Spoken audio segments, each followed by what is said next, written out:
Well, you heard the president, his inaugural speech on Friday. A lot of takeaway from that speech. We'll be examining almost all the aspects of the major pronouncements on the program, and we'll be taking a look at the first steps the president has taken and the larger expectations, both the immediate and the remote, that we'll also be talking about on the program. Now, I told you earlier that I already have a guest in the house, Chidebe Okafor. I told you he's a public health, mental health practitioner. He's not just in the health sector, but he has also taught political science at the higher level in the university. And in the United States, he has lived for the past over 30 years. And like I said, with a high degree of optimism that this government could indeed begin to attract Nigerians, professionals home. I also tell you that Chidebe Okafor was also in the law enforcement. So he has a lot of experience in law and security enforcement. He is joined by another of my guests now, Dr. Sheriff Ghali Ibrahim. Dr. Sheriff Ghali Ibrahim is of the Political Science and International Relations Department of the University of Abuja. Gentlemen, thank you again for joining us. Thank you so much for finding time to join us on the program. Thank you for having us. Now, let's begin from the speech, the general look at what the president said at the inauguration. What was your immediate takeaway from it? Yeah, I'm done. You see, first of all, when Buhari started his own speech, he first of all thanked Almighty Allah, for actually sparing our lives to actually witness the occasion. And the key he actually opened up everything with is that this is a triumph for Nigeria. And it is an occasion that Nigeria should actually celebrate freedom and a cherished democracy. So if we critically look at this and you look at the history of Nigeria, to have a peaceful transition from a democracy to democracy, you come to understand that it's really a triumph.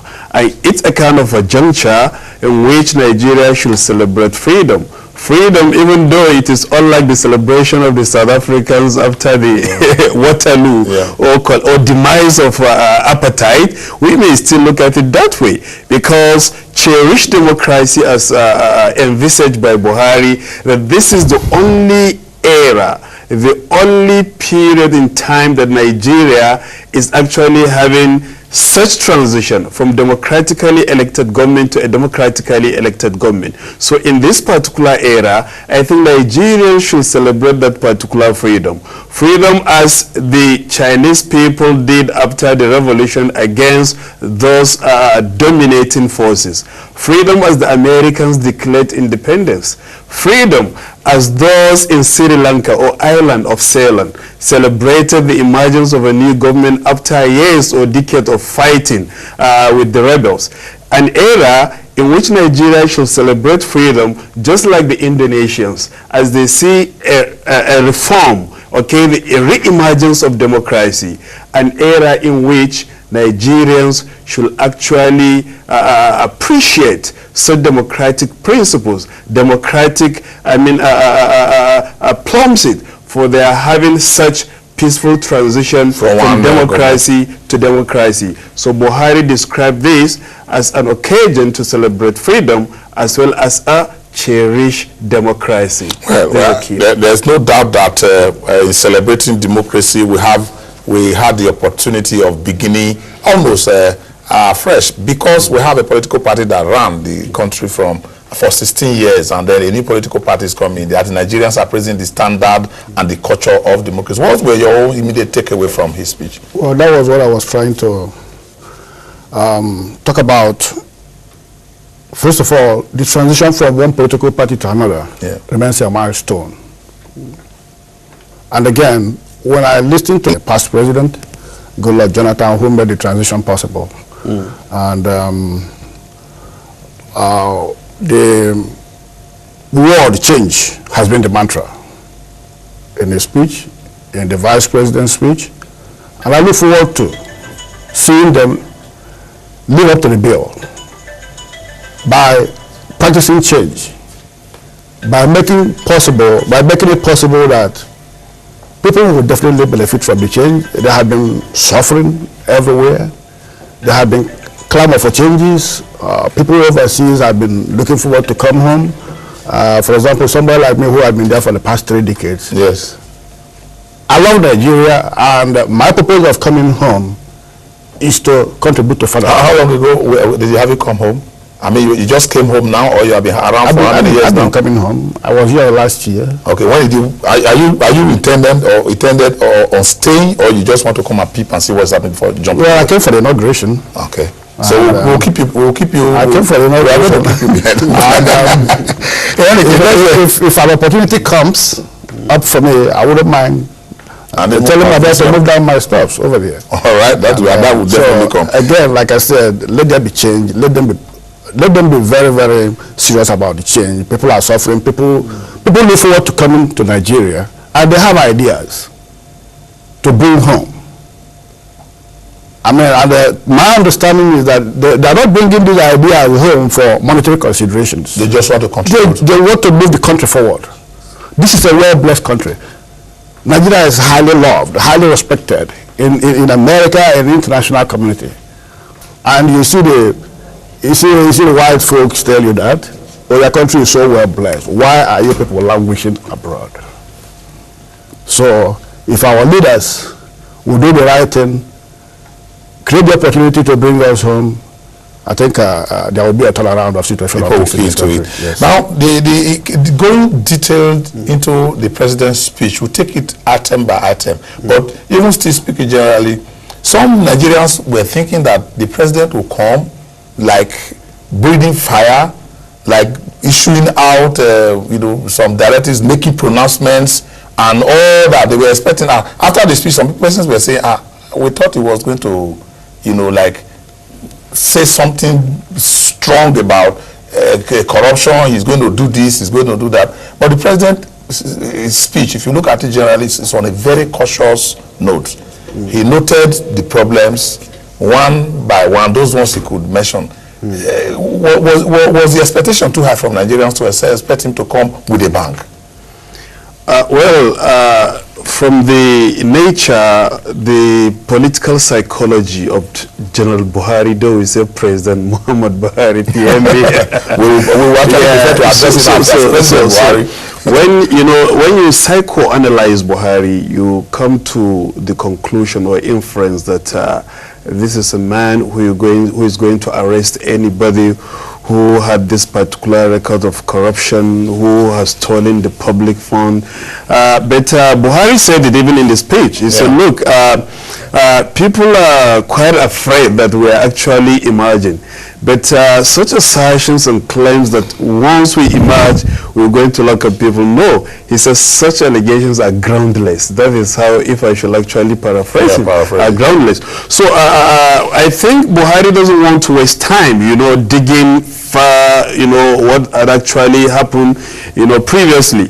But what he wants to do is, he wants to face the challenges with immediate effect so that to move Nigeria forward. But no, we're not going to waste our time, digging into the abyss of, corruption and other places. But I think initially, before the inauguration day, it was very clear that both from internal and external sources, suggestions were actually given that Buhari should actually investigate NNPC, because a monocultural economy like Nigeria, having the largest proportion of its revenue or national income coming from the oil, so this is a significant area for Buhari to actually investigate, and I believe he's going to do that. But all other minor issues, Buhari is not going to have the time to be digging, into them. That he is going to start up, and by starting up, we're going to actually lay a foundation of continuity.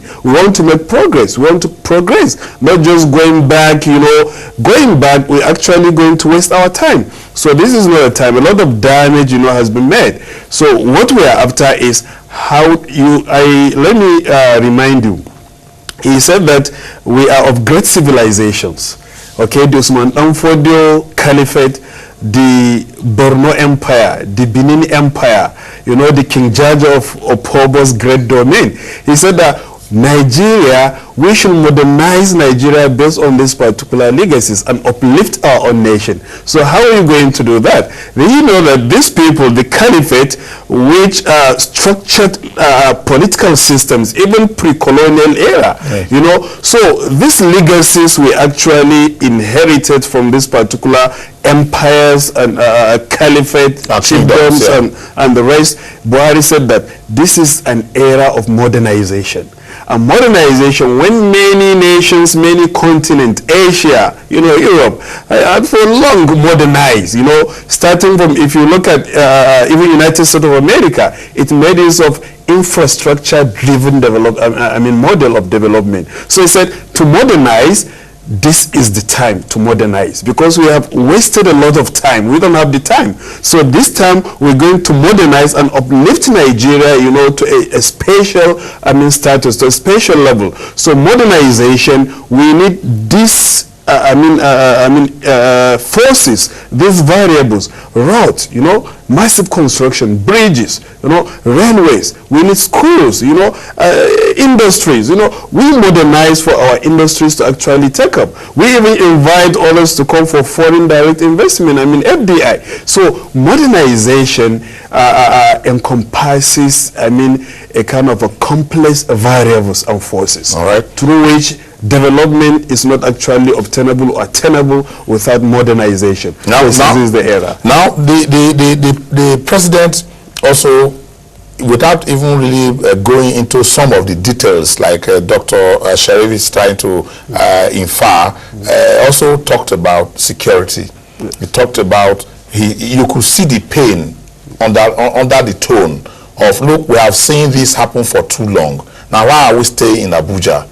Now, the professionals and those who are in security, they have faulted his decision to move the central command. They say central commands are never moved. You can move operational command, but the intent is clear with Buhari. Now, what he wants is that those who are responsible for taking decisions must be close to the source so that we can tackle the problem.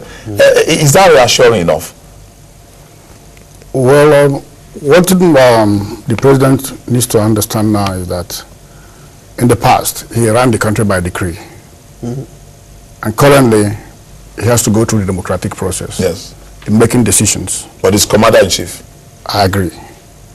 But you definitely have to bring in the players into certain decision-making, even though you have the ultimate power or the ultimate decision-making to say this is the way I want things to be done. You definitely have to incorporate certain people who are very close to you in making decisions. The time of waking up and saying, I want this to be done, is essentially over. Was he hasty in saying he wants to move the central defense by application? I think he was very hasty. I think he was very hasty. He has been around. He's been a military head of state. He's been around in Nigeria. Buhari is not the one that has lived outside of Nigeria.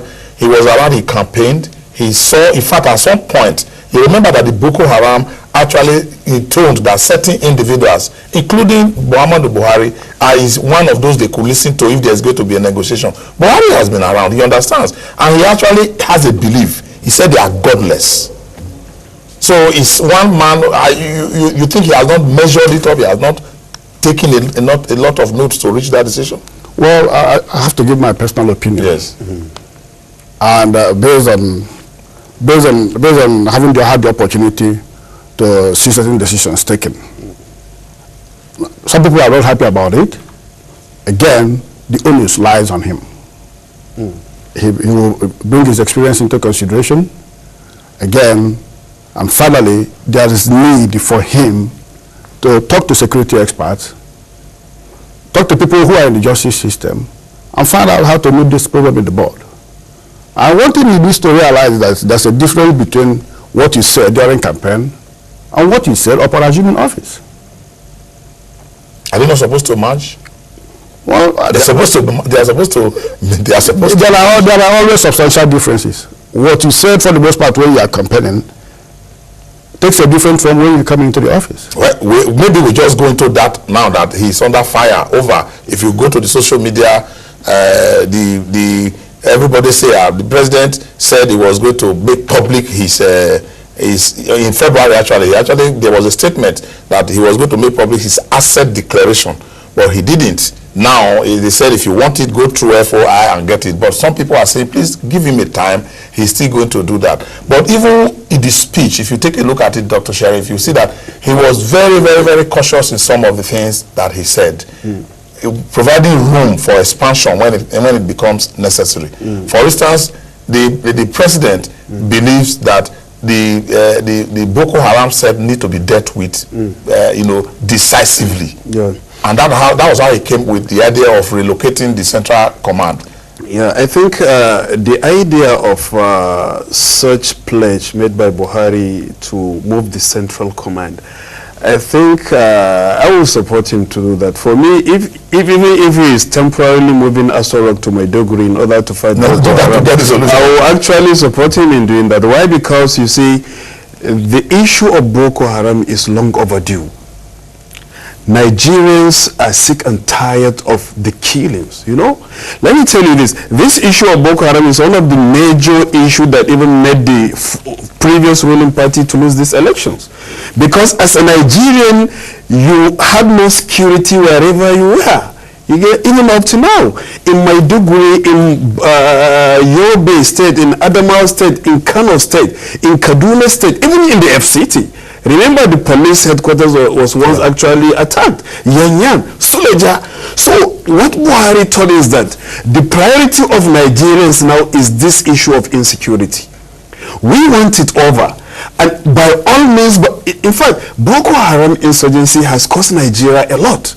To the extent that we don't need the continuity to perpetuate such attacks on Nigeria. So he thinks remember, defense case or issue was having the largest, the most colossal, of our budgetary instrument. So despite this, we have the soldiers. Remember our peacekeeping in Congo, all right? Yugoslavia, Iraq, Iran, Kuwait, and all these places. The three states just, to go beyond our own strength and power. So